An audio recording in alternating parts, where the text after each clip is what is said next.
my fellow Americans. A short time ago, I ordered the United States Armed Forces to launch precision strikes on targets associated with the chemical weapons capabilities of Syrian dictator Bashar al-Assad. A combined operation with the armed forces of France and the United Kingdom is now underway. We thank them both. Tonight, I want to speak with you about why we have taken this action. 1 year ago, Assad launched a savage chemical weapons attack against his own innocent people. The United States responded with 58 missile strikes that destroyed 20% of the Syrian Air Force. Last Saturday, the Assad regime again deployed chemical weapons to slaughter innocent civilians, this time in the town of Douma, near the Syrian capital of Damascus. This massacre was a significant escalation in a pattern of chemical weapons use by that very terrible regime. The evil and the despicable attack left mothers and fathers, infants and children thrashing in pain and gasping for air. These are not the actions of a man. They are crimes of a monster instead. Following the horrors of World War I a century ago, civilized nations joined together to ban chemical warfare. Chemical weapons are uniquely dangerous, not only because they inflict gruesome suffering, but because even small amounts can unleash widespread devastation. The purpose of our actions tonight is to establish a strong deterrent against the production, spread, and use of chemical weapons. Establishing this deterrent is a vital national security interest of the United States. The combined American, British, and French response to these atrocities will integrate all instruments of our national power, military, economic, and diplomatic.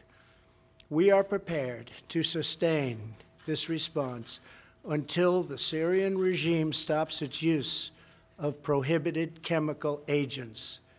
I also have a message tonight for the two governments most responsible for supporting, equipping, and financing the criminal Assad regime.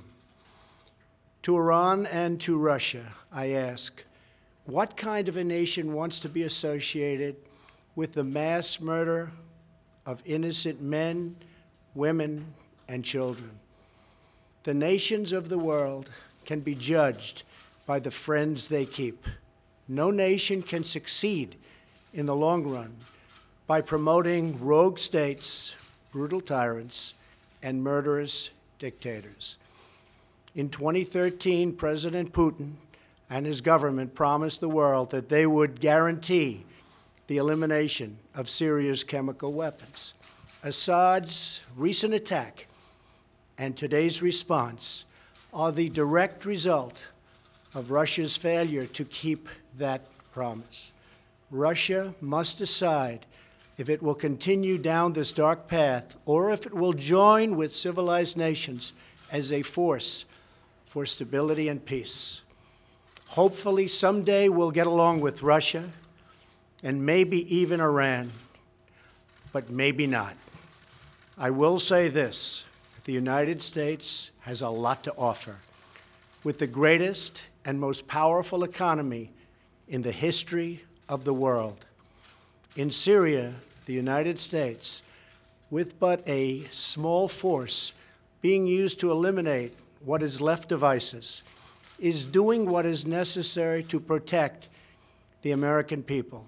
Over the last year, nearly 100% of the territory once controlled by the so-called ISIS Caliphate in Syria and Iraq has been liberated and eliminated. The United States has also rebuilt our friendships across the Middle East. we have asked our partners to take greater responsibility for securing their home region, including contributing large amounts of money for the resources, equipment, and all of the anti-ISIS effort. Increased engagement from our friends, including Saudi Arabia, the United Arab Emirates, Qatar, Egypt, and others, can ensure that Iran does not profit from the eradication of ISIS. America does not seek an indefinite presence in Syria under no circumstances. As other nations step up their contributions, we look forward to the day when we can bring our warriors home, and great warriors they are. Looking around our very troubled world, Americans have no illusions. We cannot purge the world of evil or act everywhere there is tyranny. No amount of American blood or treasure can produce lasting peace and security in the Middle East. It's a troubled place. We will try to make it better, but it is a troubled place. The United States will be a partner and a friend, but the fate of the region lies in the hands of its own people. In the last century, we looked straight into the darkest places of the human soul. We saw the anguish that can be unleashed and the evil that can take hold. By the end of World War I, more than 1 million people had been killed or injured by chemical weapons.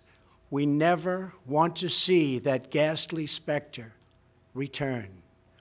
So today, the nations of Britain, France, and the United States of America have marshaled their righteous power against barbarism and brutality. Tonight, I ask all Americans to say a prayer for our noble warriors and our allies as they carry out their missions. We pray that God will bring comfort to those suffering in Syria.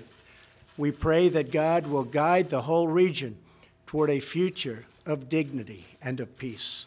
And we pray that God will continue to watch over and bless the United States of America. Thank you and good night. Thank you.